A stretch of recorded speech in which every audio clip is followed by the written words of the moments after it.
मतलब जो आश्रव मतलब कर्मों को काटता है, लेकिन हम ऐसा क्या करें कि जो हमारे मतलब कर्म कटे, ये हमेशा हर पल अशुभ आश्रव मतलब आश्रव आ रहे हैं, आश्रव को कैसे रोके और हम कैसे इनसे बचे? नमो गुरुवर।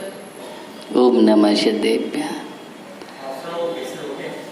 आश्रव को रोकने का उपाय शंबर है। आश्रव निरोधा शंबरा, शंबर से आश्रव का निरोध होता है।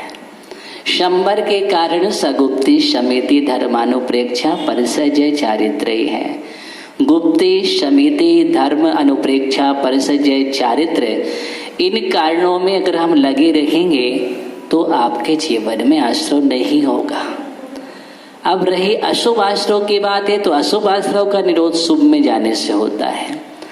जितना हम पूजन करेंगे, भक्ति करेंगे, गुरुओं की आराधना करेंगे, सामयिक करेंगे, स्वाध्याय करेंगे, प्रतिगुण करेंगे, इस सब के माध्यम से अशुभ का संबर होता है।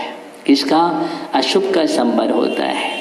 और साधु 28 गति कर्म करते हैं, अगर उपयोग लगा करके करते हैं तो उनके जीवन में संबर चल रहा है। और आप आर्का माता बन जाइए तो आपके जीवन में भी वह प्रारंभ हो जाएगा। ये सबसे बढ़िया उपाय है। ओम नमः। आपके पास आने के बाद भी मन क्यों चंचल है? मन चंचल क्यों रहता है? मन का स्वभाव, मन का शुभ, लेकिन मन, वही बात आ गई, सारे प्रश्न वही है, एक से ही प्रश्न घूम फिर के मन चंचल क्यों है? क्योंकि मन पर अनादि के अविद्या के संस्कार है। कब से हैं? अनादि से। कितने समय से हम उसको असंयम का ही संस्कार दिया है। किसका दिया? कषायों का संस्कार दिया, विषयों का संस्कार दिया। तो जिसको इतना ज्यादा संस्कारित कर रखा है कि मन की वो आदत बन गई है। क्या बन गई है? आदत बन गई है। और उसी आदत को तोड़ने के लिए ही पुरुषार्थ और प्रयत्न किया जाता है।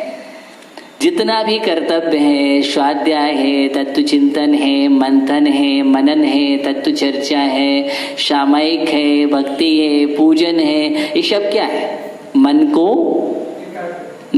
को एकाग्र करने के तरीके हैं। और एकाग्र खाली बैठ करके नहीं होगा, क्योंकि मन तो कुछ ना कुछ सोचता ही रहेगा। अब आप उसके सामने अच्छा लाओगे तो अच्छा सोचेगा, बुरा लाओगे तो बुरा सोचेगा। अगर हम वीतराग भगवान लाके खड़ा कर देंगे मन के सामने तो उसका चिंतन करेगा, और रागी को खड़ा कर दोगे तो राग का चिंतन करेगा। तो मन को हम जितना आगम का विषय देंगे, अच्छी अच्छी बात, अच्छे अच्छे विचार देंगे, मन वही करेगा। और अच्छा ही नहीं देंगे तो मन बुराई में तो 100 में चला जाता है। ठीक है। ओम नमस्ते। पंचेंद्रिय को कंट्रोल में मन का कंट्रोल करना सबसे ज्यादा होता है। तो मन को कंट्रोल कैसे करें जिससे पंचेंद्रिय को भी? ओम नमः शिवाय।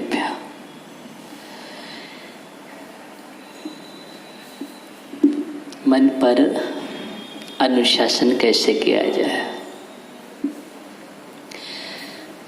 आगम में लिखा है, श्रुत मनिंद्रिय से। आचार्य भगवान उमा स्वामी महाराज लिखते हैं कि मन का विषय श्रुत ज्ञान है। मन का विषय मत दीजिए, अभी तो जो मन का विषय है उसको ही दीजिए। मन का विषय श्रुत है और मन का विषय कुछ भी देते रहो, नहीं। जब हम शुद्ध ज्ञान, तत्व ज्ञान के चिंतन में मन को लगाएंगे तो मन वश होता है। मन का वशीकरण तत्व चिंतन ही है।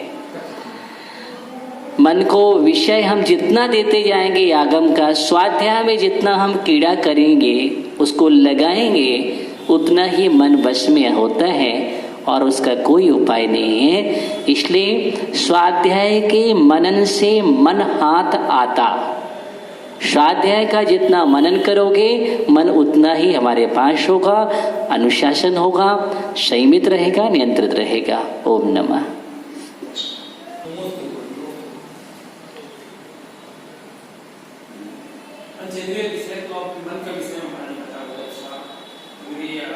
आंखों के द्वारा जो हम लोग प्रतिदिन पाप करते हैं अपने नेत्रों के द्वारा, उसका विशेष बताइए। ओम नमः। नेत्रों के द्वारा देखिएगा, पहली बात तो है आप नेत्र को द्वारा पाप कहाँ करते हैं। अगर नेत्रों के द्वारा पाप होने लगेगा तो नेत्र तो सभी के पास है, योगी के पास भी है, साधक के पास, श्रावक के पास, ठीक है ना। और अरिहंत भगवान के भी पंचेंद्रिय है तो वहाँ भी नेत्र है। नेत्र की बात कहें, इंद्रिय तो है ना वहाँ। इसलिए अब पाप किससे होता है? देखिए, इंद्रिया तो एक माध्यम है। क्या है? माध्यम है। पाप हमारी मानसिक परिणति से होता है। जब तक हम परिणाम नहीं करेंगे तब तक पाप होने वाला नहीं है। आपके मन ने विचार किया कि मुझे अच्छा अच्छा रूप देखना है, तो फिर आँख ने देखा। आँख ने कोई विचार नहीं की कि मुझे देखना है, क्योंकि आँख एक सिर्फ माध्यम है। खिड़की खोल दीजिए, अब खिड़की से झांकिए। ये तो झरोखे की तरह है हमारी इंद्रियां। हमारा मन कहेगा अच्छा सुनना है, तब वो कर्णेंद्रिय से शब्द आ जाएगा। हमारे परिणाम हुए कि अच्छा अच्छा मुझे चखना है, अच्छा अच्छा इष्ट पदार्थ मिले, तो फिर रसना के माध्यम से स्वाद लेंगे। स्पर्श इंद्रिय के माध्यम से हम ठंडा गर्म आदि का महसूस करेंगे। लेकिन वो इंद्रिय स्वयं सारे विचार हमारे अंदर हो रहे हैं। अगर इसलिए मुख्य संचालक कौन है? मन। मन है, इसलिए सबसे बड़े मन का ही वशीकरण किया जाता है। योगी मन को वश में कर लेते हैं, यही कारण है कि इंद्रियां भी वश में हो जाती है। जब आपका मन तत्व चिंतन में लगा रहेगा, देखिए आप स्वाध्याय कर रहे हैं, अब जब स्वाध्याय कर रहे हैं आपका उपयोग उसमें लगा है। अब बतलाइए, आँख कौन सा पाप करेगी? कान कौन सा पाप करेगा? कोई भी पाप नहीं करेगा। योगी भी देख रहे हैं और एक भोगी भी देख रहा है। दोनों के में अंतर है। अंतर किस में? विचारों में। एक संयमित है, एक असंयमित है। एक का मन विशुद्ध है, इसलिए आंखों से विशुद्धि देख रहा है, वह आंखों से वीतरागता को देखता है। और एक का मन अपवित्र है, अशुद्ध है, तो वह वीतरागी को भी वीतरागी नहीं देख पाता। ठीक है, इसलिए परिणाम को अच्छा करो, मन का वशीकरण करो। ओम नमः शिवाय।